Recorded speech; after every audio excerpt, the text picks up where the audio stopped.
Hi guys, Darth Deuces here, back on our Star Wars 3 3/4 inch action figure review. Today taking a look at something very cool, a figure I've been hunting for years and years now actually.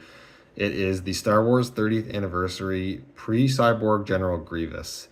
Yeah, very cool, very unique figure. I remember wanting this way back when a lot. I thought it was such a cool figure. There's not a whole lot of media of Pre-Cyborg Grievous, and I think it's a cool concept to get a figure of the very limited art and whatnot that is of that look, and kind of see what Grievous looked like before he had all the cybernetics. Um, yeah, I got this for a really good price on eBay. I got it for like 20 bucks Canadian, which I think is really good. I feel like he's always usually been a fair amount more, but I don't know, maybe the prices have gone down on this figure a bit. I'm not sure.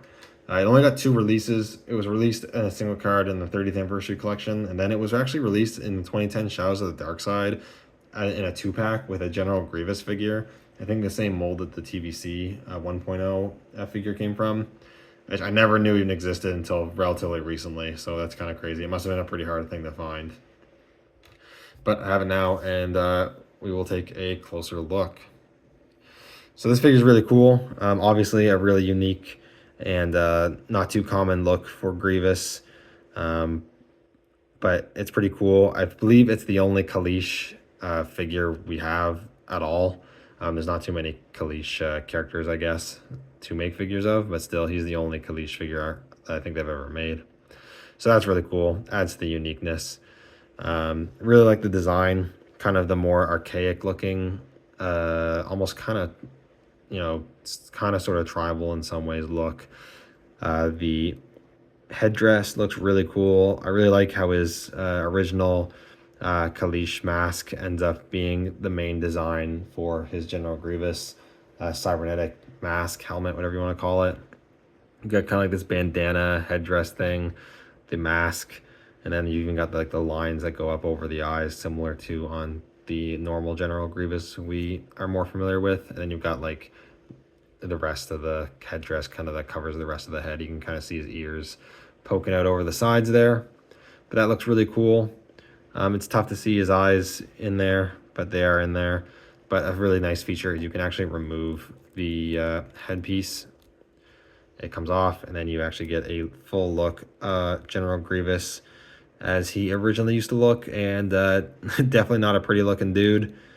Pretty interesting alien design. They got these big long ears, this weird kind of forehead, elongated kind of face, and you got these tusks on kind of the chin, which is interesting, but very unique. It looks very cool. The eyes are painted pretty well, the yellow and the black little slits for the pupils, and then the eyebrows look decent.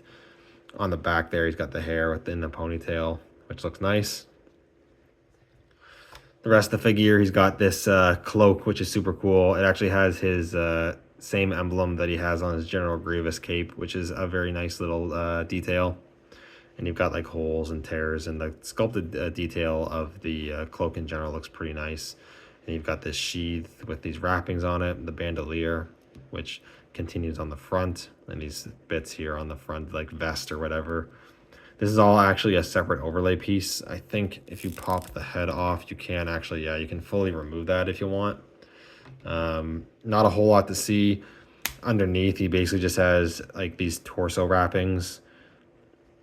Got some shoulder pads and then wrappings around the hands with these pretty unique looking hands, which again, I think is kind of interesting. They're fairly similar to his cybernetic ones when he's full on General Grievous, which I think is cool. He's got some additional like gadgets or ammo or something strapped to his right side there. But it's kind of neat. But I'm never going to display him like this, of course. Throw the this back on him. Then on the rest of him, he's got like this loincloth tabard kind of thing going on. He got some string for this really simple belt. Nice sculpted detail again for that. On the back, it's a bit more simplistic, but still cool. The legs have, and anywhere where the skin tone's showing, has a really nice sculpted texture for his skin. It makes it look kind of rougher, which is cool.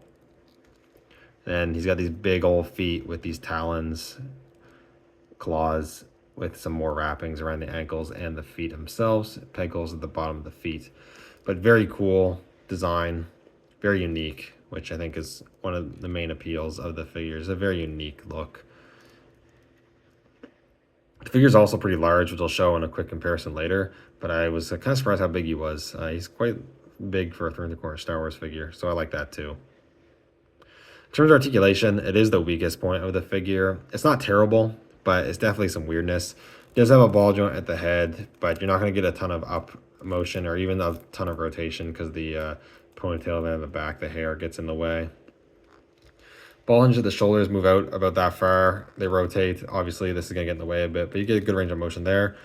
However, you get no articulation in the elbows. Both arms are sculpted at a just shy of 90 degrees. And yeah, you can't bend them or anything at all. You can't even swivel them forward. It's really weird. You can swivel the wrists at the forearms, but you can't rotate the arms back inward. You can't bend them. Really weird design choice. I don't know why they didn't do any sort of articulation at the elbows, and then both arms being sculpted in this bent pose. It makes them look a little awkward and weird at times. I don't know why I did that. It's not like there wasn't enough plastic or anything to do a joint there. If they could do a joint at the knees, they could have done a joint there. So I don't know. I would love to know why they didn't do any hinge joints or anything at the elbows. Definitely the biggest issue with the figure. It does have a swivel at the waist, swivel at the hips, hinges and rotation at the knee, and then no articulation at the ankles. So articulation is not terrible. I've seen worse, but it's not great either. Definitely some weirdness going on there. In terms of accessories, you get some pretty cool accessories. Of course, there's the mask, removable mask we've already seen. You also get this sword, which is cool. It's unique to this figure. A little bit of paint on the little wrap there on the foregrip, or the handguard rather. Looks pretty cool.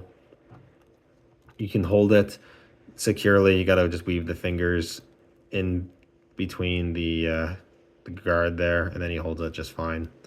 And it looks cool, although the pose, like I said, the posing you can do with it is limited because of the elbow articulation, but you can get some okay posing. It's not too bad.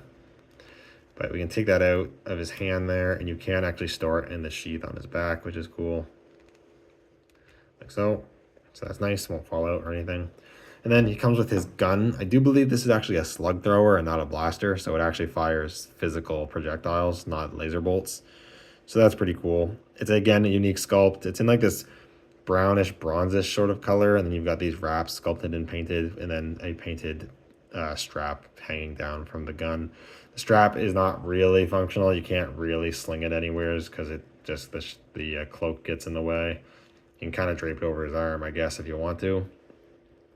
But he can hold it. Unfortunately, you can't get a good rifle holding pose of him shooting. The only way to get him to hold it two hands is to have him hold it like this, which is fine for like if he's just at rest or whatever, but it doesn't really work if you want him in a actual shooting pose. The only thing, or the best thing you can do is you can do just a one-handed thing, which I guess doesn't look like awful, but he'd probably be shooting it with two hands. So again, where the articulation kind of works against it. But otherwise, pretty good. I don't know if this figure came with the display base or not. And one thing with the mask is that you can just kind of slip it over the head if you want, but I find it doesn't stay on very well, and it doesn't align properly with his eyes. I find what you actually want to do is you actually want to get his chin section wedged in through there. So you want to kind of bring it up like so and kind of get the chin in first so it goes in that little section there, and then put the head over it, and then that fits a lot better and looks a lot better. But I guess lastly, for a quick comparison to show you how much larger the figure is, here he is just with what I consider probably a standard height 3¼ Star Wars figure, a Stormtrooper. And you can see he's quite a bit both taller and just wider and larger, so that's pretty cool. And then, of course, we got to put him up against an actual General Grievous we are more familiar with. I believe this is the same mold figure that came in the 2-pack, just without the cloak and maybe some of the accessories. But again, you can see the transformation, the evolution of General Grievous. But overall, this is a really cool figure. I highly recommend it if you're interested in it. It has its drawbacks, mainly articulation, but it's such a cool, unique piece to have in a Star Wars figure collection. A Pre-Cyborg General Grievous. I would say we're probably never going to get this figure again. Who knows? I've been wrong. I've been surprised by Hasbro before. The fact we got like Prince Shizor this year, I think is crazy. But so you never know, I suppose. But I just don't think we're getting this anytime soon, if ever. So if it's something you're interested in, and if you can get it for a good deal, which it seems like it's a decently reasonable price online now on eBay and all that nowadays, which I'm a bit surprised by. But if you get it for a good price and you're interested, I'd highly recommend it. Anyways, thank you guys so much for watching. Let me know what you think down in the comments below, and I'll see you all next video. May the Force be with you.